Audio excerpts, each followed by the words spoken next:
If you have a Bible with me, open it on up to Matthew chapter 2. Matthew chapter 2 as we get ready to learn from our scriptures this morning. Before I do any biblical teaching, I think I'll just start here. One of the more fascinating things to me in life is occasionally listening to different women talk about their birth stories. I don't know if you've experienced this, but they're pretty wild. Honestly, if you just took 10 women, put them in a line and said, hey, tell us your story, you're going to hear 10 not boring stories. There's nothing boring in the birth narrative. And I've heard so many different stories, but I've been thinking about it. And the more that I think about it, I think my dad's story wins. I do. You see, my father was actually born with a conjoined twin. And somehow the doctors managed to separate them at birth, and now I have an uncle once removed.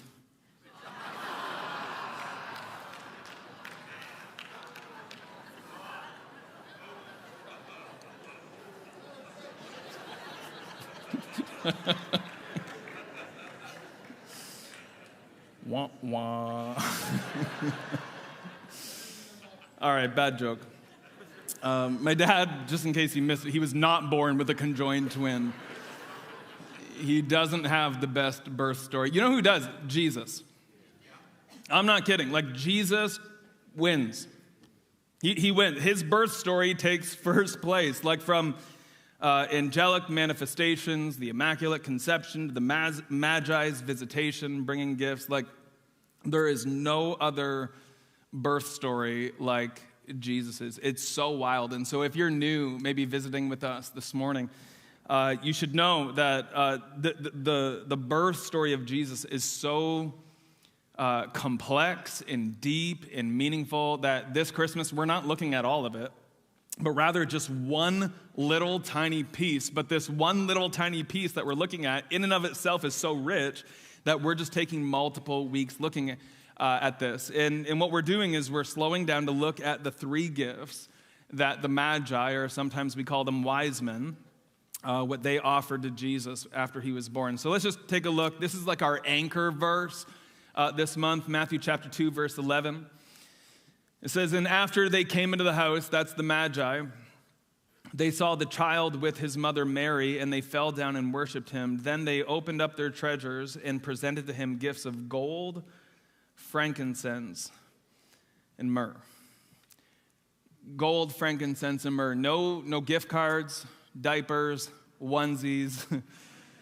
Gold, frankincense, and myrrh. And what we did last week, I kind of taught that what's really wild about these three gifts that were offered to Jesus was that they weren't just valuable and practical, but they're also deeply spiritual. All three of these gifts are like these prophetic pointers.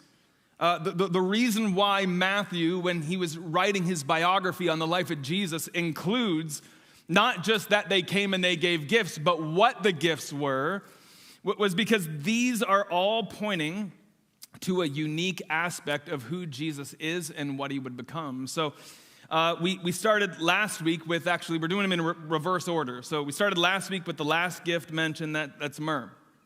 This is like an embalming fluid for the dead. Super weird gift to give a child, right? Super weird. But this is it's a signpost, right? It's this prophetic pointer that Jesus would be the suffering servant on our behalf. Today, we're moving into the second gift mentioned, and that is the gift of frankincense. Let me hear you say frankincense. Did anyone say Frankenstein? No, frankincense. Frankincense. You think incense. Frankincense it's kind of like a Swiss Army knife in that it has many different applications.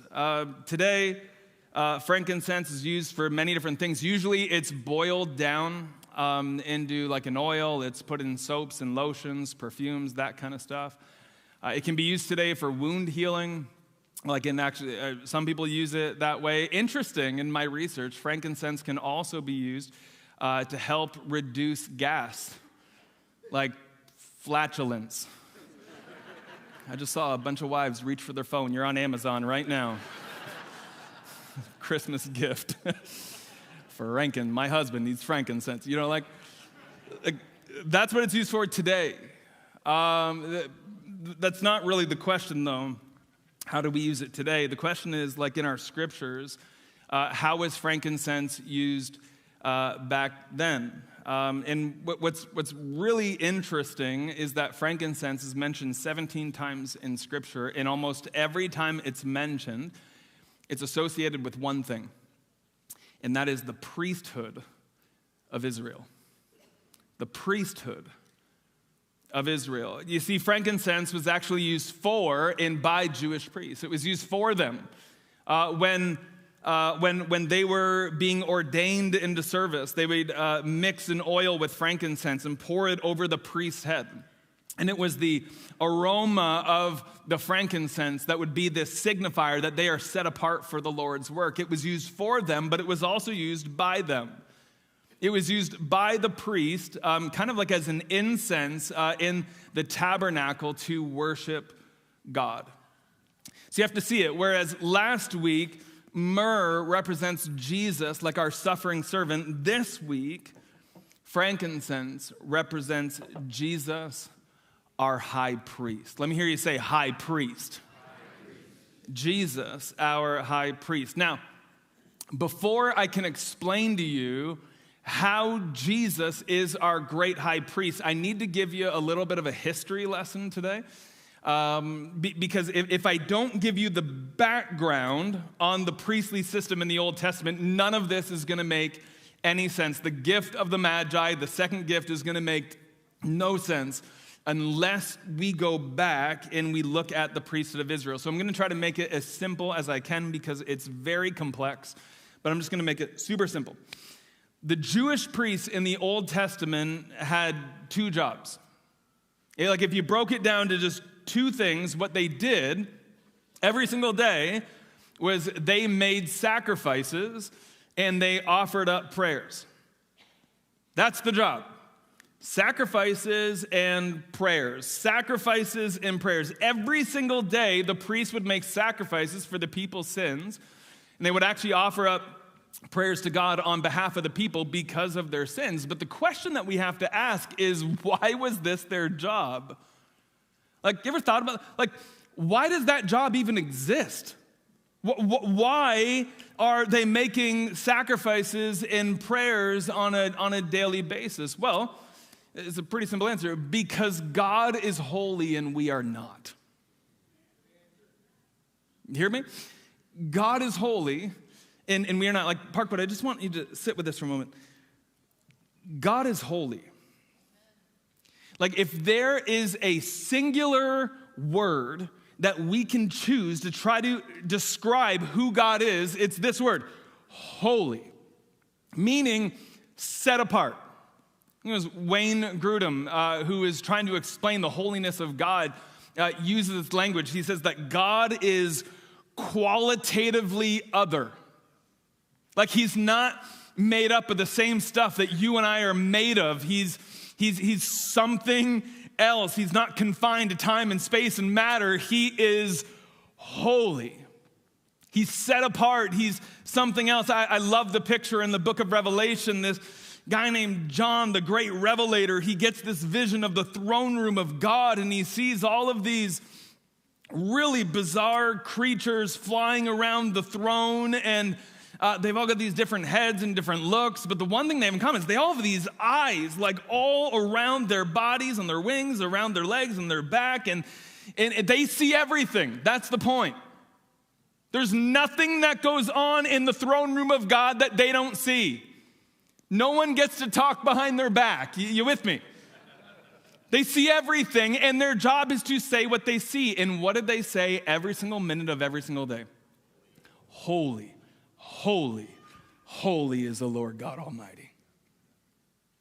God is holy. Now, here's the problem. We aren't. You with me? Like on a basic level, if I can just break this down for you, we all have a really big problem. The problem is that we sin.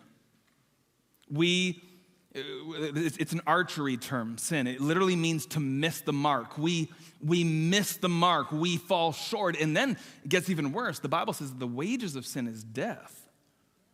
And when it talks about death there, it's not just physical death, although that is part of it. Like we will die one day because of sin. This is the reality. But it's not just speaking about physical death. It's talking about a spiritual death. Like this is a pretty wild thing. So the question has to be, if God is holy and we are not, then what's the hope? Like, what's the plan for humanity? Well, enter the priestly system. God sets up this system in the Old Testament where the priest would make sacrifices for the people's sin every single day.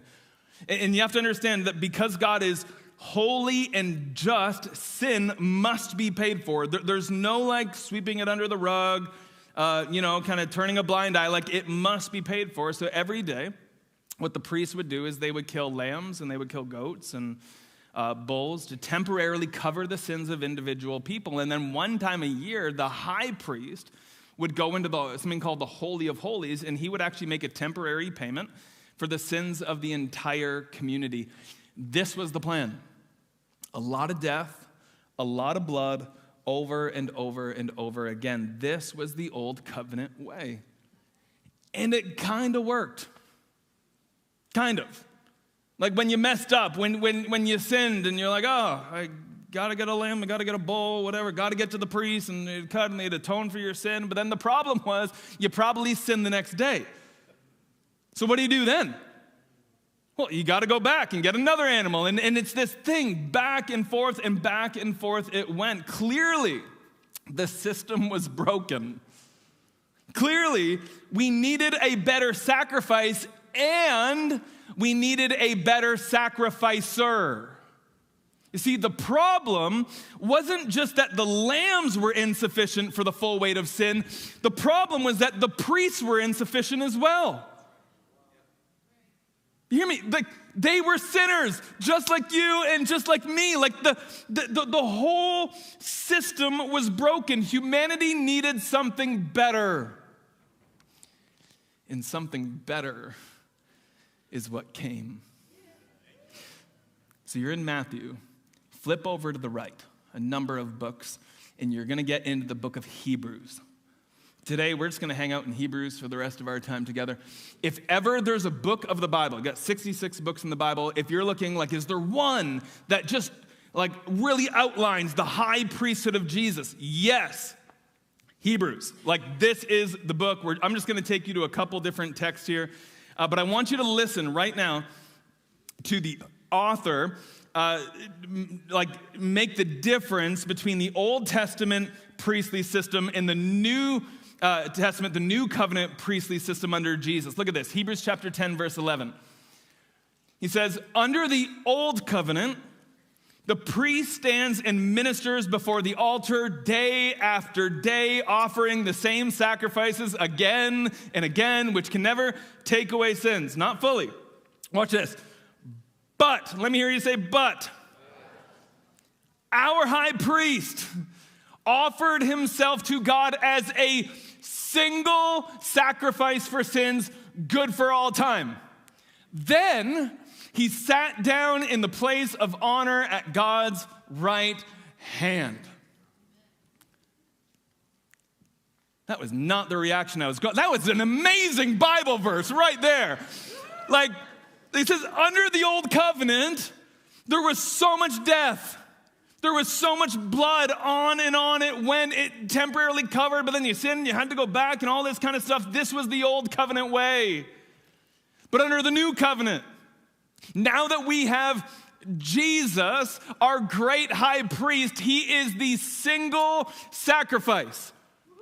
Good for all time. Like, yes, that's appropriate.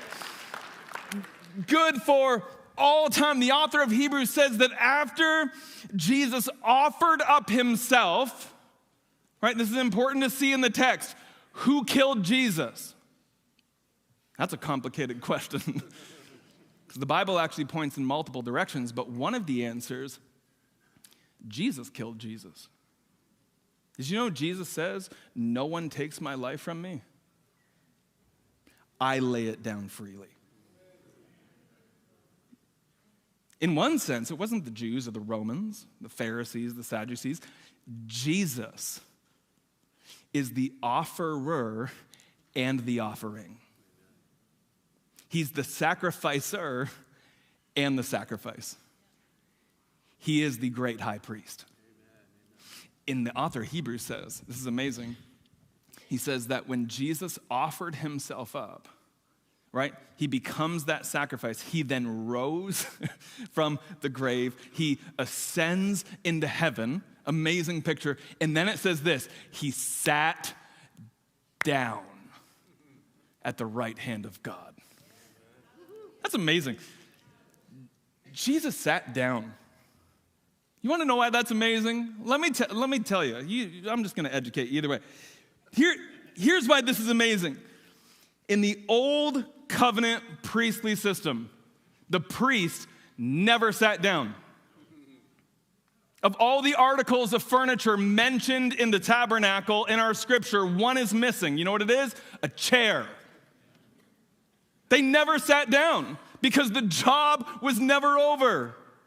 Day after day, week after week, month after month, year after year, decade after decade, century after century, they stood, performing the duties that never ended. And then we have this picture. Jesus, the one-time sacrifice, offers himself up, dies the death we all should have died in our place, right? Rises from the grave, ascends into heaven, and sits down, which can only mean one thing. It's done. It's over. There's no more sacrifice needed. Parkwood, behold Jesus, the offerer and the offering, the sacrificer and the sacrifice. Behold him, your great high priest. This is Jesus. This is frankincense. This is what we get. Like all this amazing teaching because the Magi came. That, you know, around the birth of Jesus. Again, we talked about this last week, probably about 1.5 years old. But like still, they came with this gift, pointing us to one thing, and that is the priesthood. The priesthood of Israel, and now the fulfillment of that through Jesus Christ. But remember I told you that the priests had 2 jobs: sacrifices and prayers.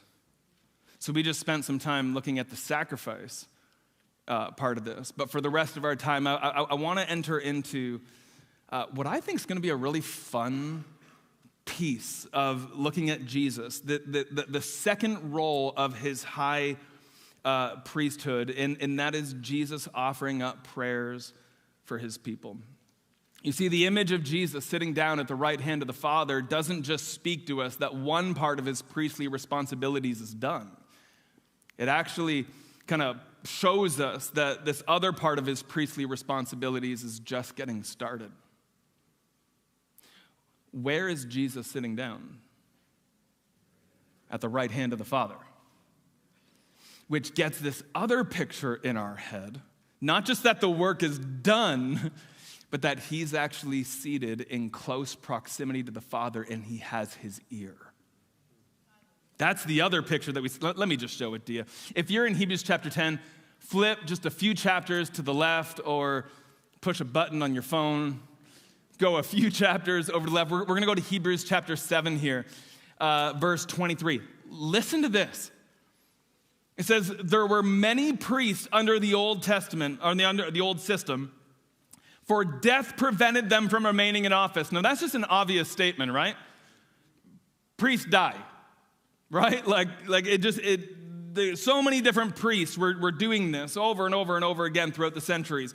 But because Jesus lives forever, his priesthood lives forever.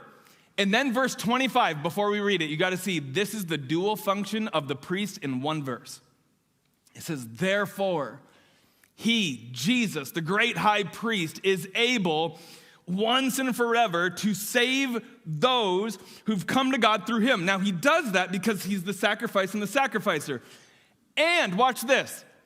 He lives forever to intercede with God on their behalf. Did you see it? Okay, so first part, he's able to save anyone who comes to him because he's the one-time sacrifice. It's done. And then there's this other part. He says, but that part's done, but this part's still going. He is seated at the right hand of the Father, interceding for us. Like, if we just ask the question, this is a good question. Where is Jesus right now?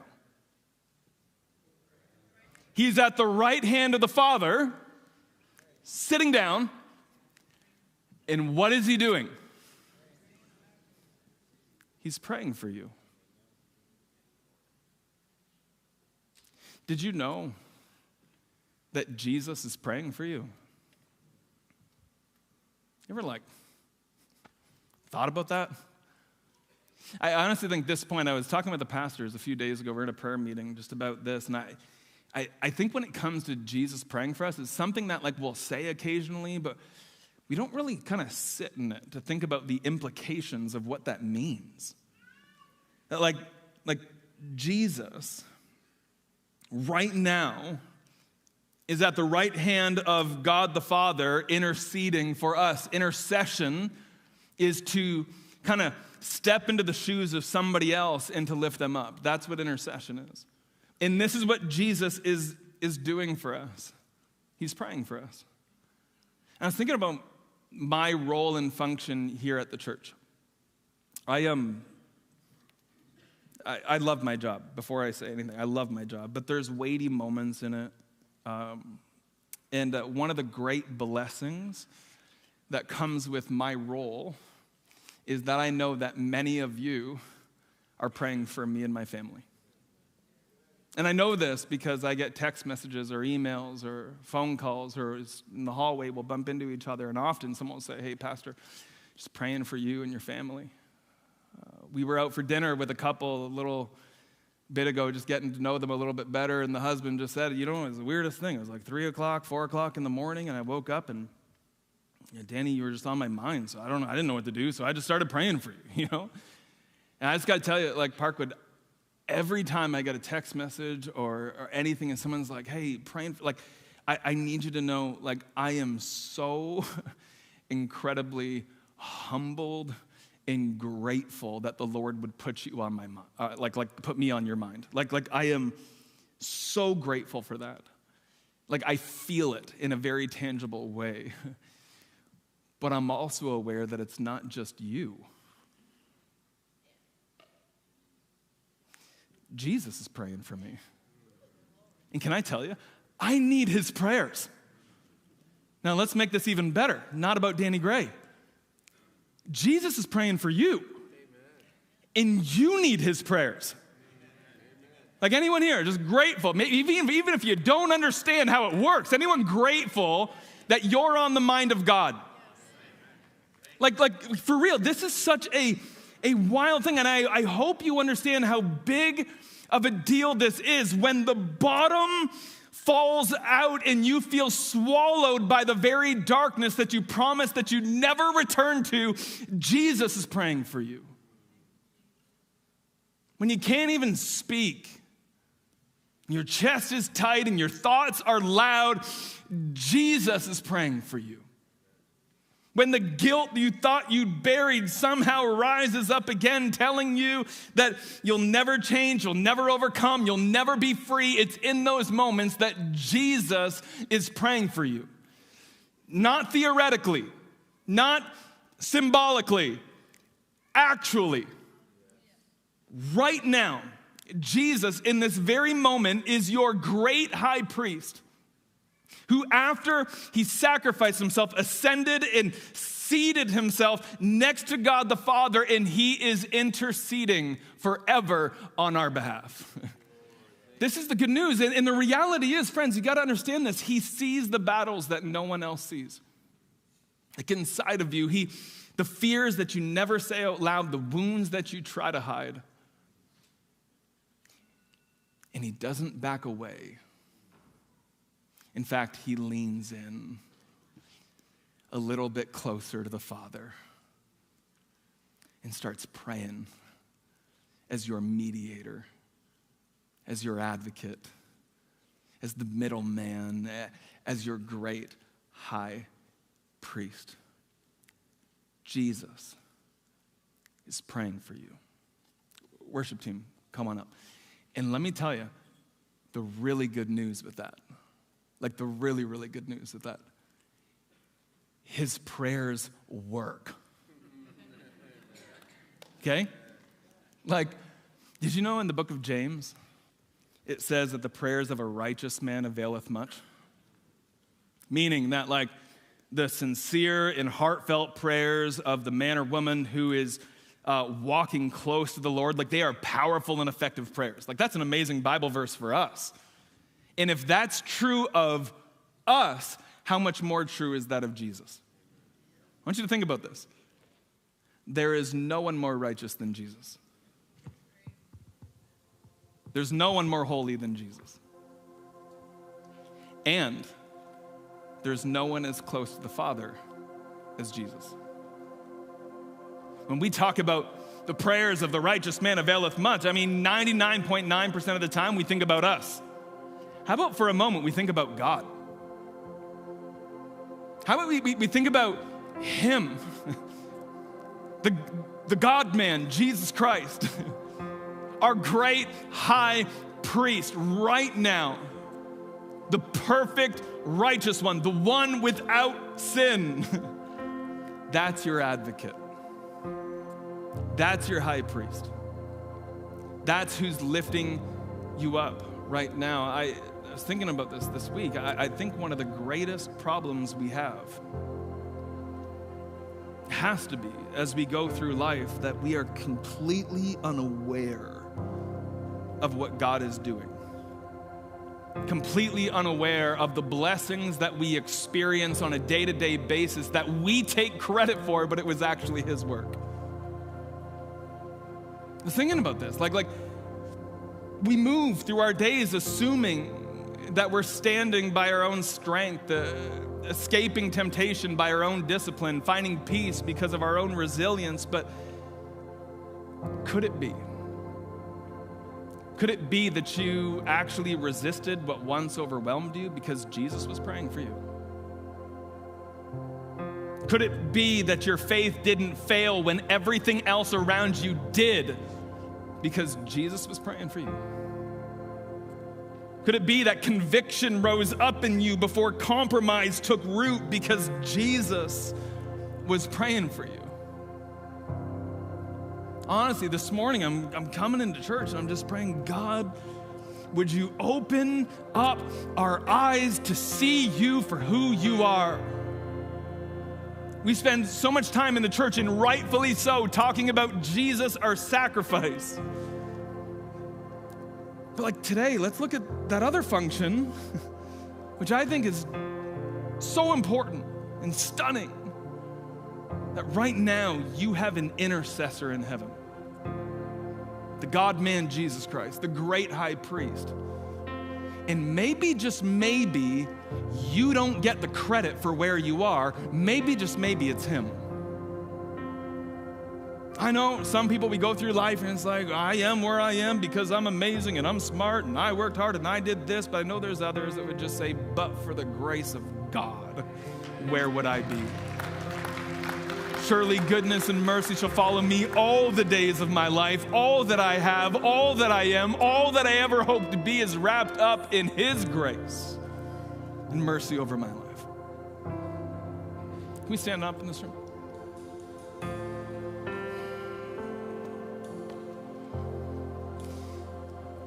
All I can say is that this Christmas, I'm so aware of who he is and who I am. I'm so aware this Christmas that I'm not where I am doing what I do, all this stuff, because like I just am this gifted God. No, like it's the hand of God on my life. It's the prayers of my great high priest in my weakest moments. Because can I just tell you, like, I'm 40, I'm going to be 41 next month. Don't tell anyone. And in my almost 41 years, I've gone through some stuff. I've done some stuff, and I've had stuff done to me. Hurts and pains, losses. It was 18 years ago, last month, that my dad passed away. Super sudden, no one saw it coming. Suffered a massive stroke in the hospital, going through a test, and he was gone. And I remember the days, the immediate days after he passed away. Like, I don't know if you've ever been there, but like I couldn't breathe. I couldn't get my words. My mind was a mess. I remember Pastor Mark Hazard, we were about to get ready for the funeral, and he asked, Danny, do you want to speak at the funeral? And I said, there's absolutely no way that I can do that. And then somehow, I woke up the morning of the funeral, and all of a sudden, it was like there was this grace upon me, and there was this peace that overcame me, and my mind was clear all of a sudden. And I looked at well, what happened there? Let me tell you, Jesus was praying for me. My wife and I, we lost a baby, had a miscarriage, our third child gone.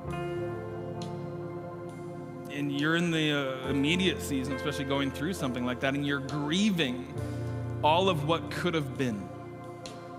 And it was there in that season, finding strength and wondering, where did that come from?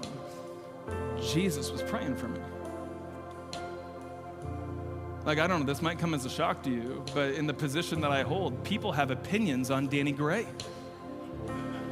I know, just mentally adjust. I've had some awful things said about me. Straight up lies told about me moments before I had to stand on this stage and preach.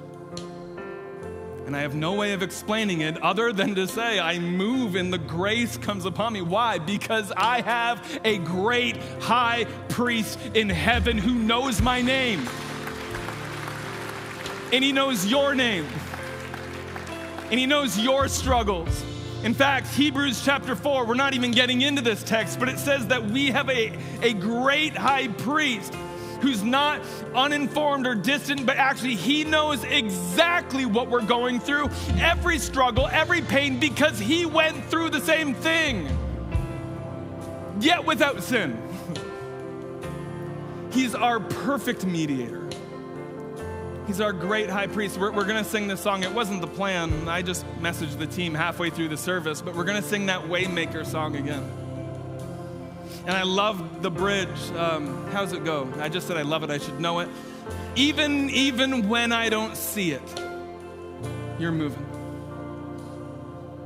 Even when I don't feel it, you're moving.